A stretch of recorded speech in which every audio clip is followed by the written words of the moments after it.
Can you let me know? Right now, please. Benita Applebum.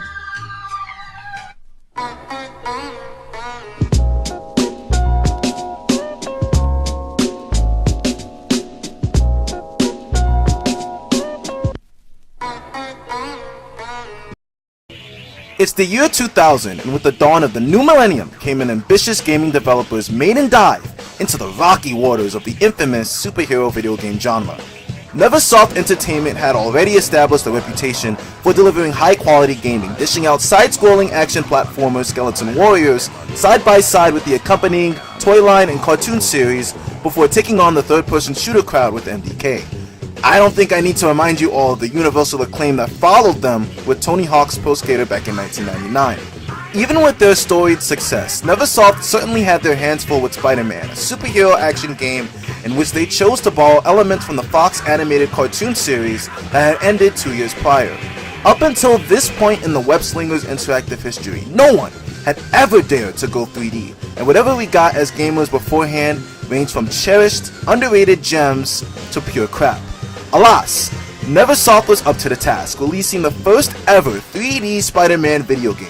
Neversoft's Spider-Man hit shelves on August 30th of 2000 and flew right off of them. It became a classic faster than the webhead himself could spit out a witty quip hanging upside down.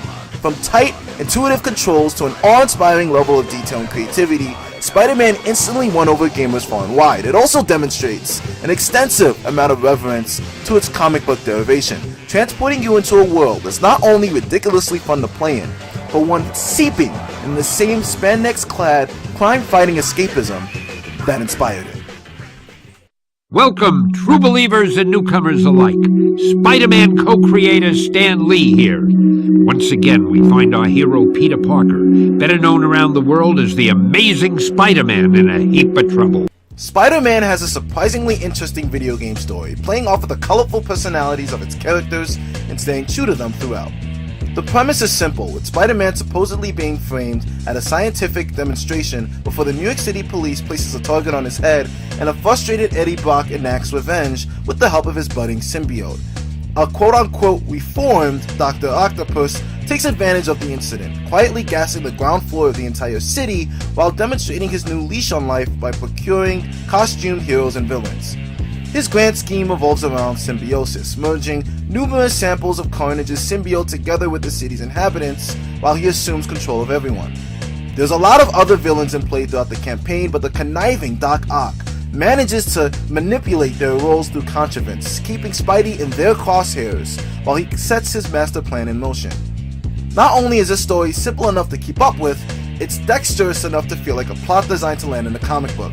Doc Ock's efforts are as feasible as they are diabolical, while the revenge and frame job storylines brilliantly showcase the contrasting personalities between Spider-Man and his law-breaking scoundrels. My favorite part of Spider-Man is the entirety of the Enter Venom chapter, as it indulges in this cheeky, playful exchange between Spider-Man and Venom as Mary Jane's life hangs in the balance.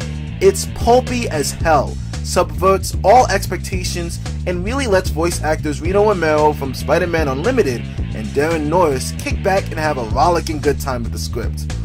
Every character feels essential to the storyline in some way, shape, or form, and watching Spider-Man bounce around the city never feels nauseating. Chapters are evenly divided like episodes in a serialized television series, allowing subplots to feel properly contained while they peel off layers to the overarching story. Spider-Man also offers a number of really neat Marvel cameos, from Black Cat and Daredevil to Captain America and the Punisher. Neversoft even went out of their way to throw in a few self-referential bits of their own as an added bonus. You can make the point that Spider-Man's story ends just about the way you'd expect it to, but that clearly wasn't the point in regards to its progression. The campy, Saturday morning cartoon ebb and flow of the game's campaign is inviting, and the way it strides to have fun with the wall crawlers, various encounters, up until the final boss fight, make it way more engaging than it has any business being. For its time, this was essential video game storytelling. Where am I now?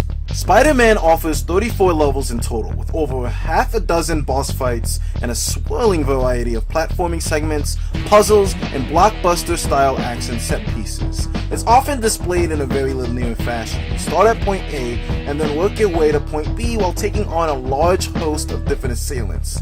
Sometimes you'll have to do a little bit of back and forth to open up shafts or unlock doors, and you'll even be tasked with hiding in the shadows as armed thugs rob a bank. Variety is a spice of life in Spider-Man. Each level introduces a new style of play, from a sprawling chase scene atop the city skyscrapers to an underground sewer maze riddled with secrets. In addition, enemy types are constantly shifting between levels, with their abilities fluctuating greatly to keep you on your toes. You'll never know what Spidey has in store for him next, and that surge of dopamine you get when you save your game file and hop on to the next chapter is perpetuated not only in the game's spontaneity, but in its fun factor. Controlling Spider-Man is a breeze as you swing across rooftops, get the jump on unsuspecting criminals, zip line up ceilings, crawl on walls, and of course, beat some sense into countless hordes of enemies. Controls are simple and easy to learn, and with a little bit of practice you'll be stringing along some satisfying combos, gunning down foes from afar with web blasts, and dancing around projectiles with relative ease. The camera is fixed to Spidey's movement, and the only true control you have of it is when you turn him around to have it focus on what's ahead of him. This occasionally makes both combat and traversal a chore, specifically when our friendly neighborhood Spider-Man is confined to some not-so-friendly tight corridors. Luckily, this problem doesn't carry over in the boss fights, as you'll be searching anxiously for weak spots while Rhino's polymer horns stare you down with reckless abandon, and Scorpion stings you with his extensive metallic tail as you hoist up office furniture and contest. Authenticity lies deep within the various assortment of activities within the game, but the boss fights are where you'll feel like Spider-Man the most. Neversoft knocked every single showdown out of the park, exhibiting the attributes that make each villain stand out while giving the player appropriate circumstances with which to expose their flaws. They're all challenging, some of them a little on the cheap side. Yeah, I'm looking at you, Mysterio. But fun enough to exercise extended sessions of trial and error. But most importantly, success is immensely cathartic. Nothing, however, beats the horrifying sight of Monster Ark and the blood-boiling escape that follows. It's easily one of the best levels I've ever played in a 5th generation action game. There's no new Game Plus or anything like that, but there's ample room within the game world to collect comic books, Spidey armor, and costumes. You can easily jump back into select levels after completing them to explore, or you can be lazy like I was and just type in some cheat codes. I've beaten Spider-Man multiple times in anticipation for this review, and let me be the first to tell you in case no one else has, this game has extraordinary replay value. It truly becomes a different playing experience when you don the black suit and take on the campaign all over again with unlimited webbing. Hardcore gamers will face quite a challenge on their hands, diving back in on hard mode with the amazing Bagman, knowing that they can only hold up to 2 web cartridges at a time. The stealth mode available in Spider-Man Unlimited opens up a whole new way to take down foes.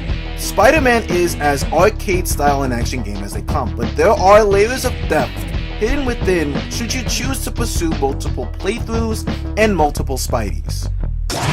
Technology is the light that will cut through the darkness. When humanity conforms to a single truth, a truth based in technological progress and scientific method, we will be unstoppable. Great video games have that it factor, where the music enhances the gameplay, the graphics pop, and the atmosphere piques the player's sense of imagination. Spider-Man does all of these things. It's a very pretty game for its time, with sharply detailed buildings and interiors, accurately recreated characters, and a pleasing color palette that distinguishes each level from one another. Spider-Man himself is a showcase of Neversoft's impressive graphical skills. He's well animated, moves gracefully through the sky as he's swinging around the city, and just looks badass in combat. He even has his iconic Spidey sense here, and it bleeds right into the gameplay in informative, helpful ways. Villains and other NPCs are treated to the same attention to detail, and it shows especially when Venom's wrapping Spidey around his symbiote cloaked arms, or Carnage extends himself across the screen in no time at all. Characters move convincingly, sometimes so convincingly they're scary to look at, like again, Venom and Carnage. Voice over work is fantastic overall, with various alumni from both the mid-90s cartoon series and Spider-Man Unlimited reprising their roles. Stan Lee narrates throughout the game, holding off Bruce Campbell's more facetious, satirical approach until the PS2 era of Spider-Man games. He's great here, and if the game was looking for that little bit of extra oomph to seal its mark in video game history, it definitely found it in the voice of the Spider-Man co-creator. Uh-oh, Spidey. Scorpions had it out for old J. Jonah Jameson from day one, blaming Jameson for being stuck in his scorpion suit. Spidey had better get there quickly, or JJJ may end up in the obituaries of his own paper. The soundtrack is a delicate range of industrial rock and nu metal, with some bongo-style drums sprinkled here and some electric keyboard there. Tommy Tallarico is responsible for putting it together, and despite a couple of weak tracks, he really compiled quite the impressive assortment of sounds here. Other sounds in the game, like sewage water dripping from the ceiling, missiles exploding over rooftops, or Spider-Man's webbing sticking to enemies and surfaces, are all carefully edited and sound accurate here. Besides extra costumes, Spider-Man offers collectibles in the form of comic book covers, storyboards, and pre-rendered cutscenes that were peppered throughout the campaign. The pre-rendered cutscenes look awful by today's standards, and I'm not convinced that they were blowing people away back in 2000 either, but they're quirky for the most part, and do a great job heightening the aesthetic portrayed in game. The storyboards are okay, although if I'm being quite honest, they didn't really move me much considering they're virtually hand-drawn blueprints of the cutscenes. I love the curation of the comic book covers though, as the game displays them with a detailed explanation behind the events explored in each one. As someone who's never really read a ton of comics, I felt inclined to do my research and study up on all the characters presented in the game just by passing by this expansive library of Spider-Man history. I also love the animated approach to the menus. Spider-Man shifting about in the middle of the screen, the DualShock controller dangling by a web as you study the controls, the demo footage of Spidey beating up waves of thugs. All of these things culminate into a well-rounded package, demanding your attention and answering with bottomless appeal in the process. You go and get some help, Cat. I'll find out who's behind all this. Spider-Man, Spider-Man, does whatever a spider can. He's a weapon, anytime. Can't you see? Just like light, look out! Here comes the Spider-Man! Neversoft's Spider-Man is best known for its winning formula of strong gameplay, fun, varied levels, and an unceasing unpredictability.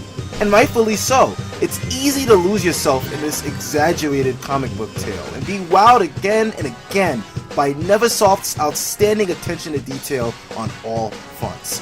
This game plays well for its age, looks good for its age, and enhances the relevance of its brand by both playing to and understanding its appeal. This is a Spider-Man game in the same sense that the Arkham trilogy is a collection of Batman games. It gives players the most realized version of the character in an enthralling, authentic video game world that literally feels alive. I've played many Spider-Man games in my time, and I have yet to come across one as magical and as captivating as this one is. Neversoft's Spider-Man set the precedent for future Spider-Man games, and even 18 years later has stood the test of time as a classic title that absolutely deserves to be in every comic book fan's video game collection.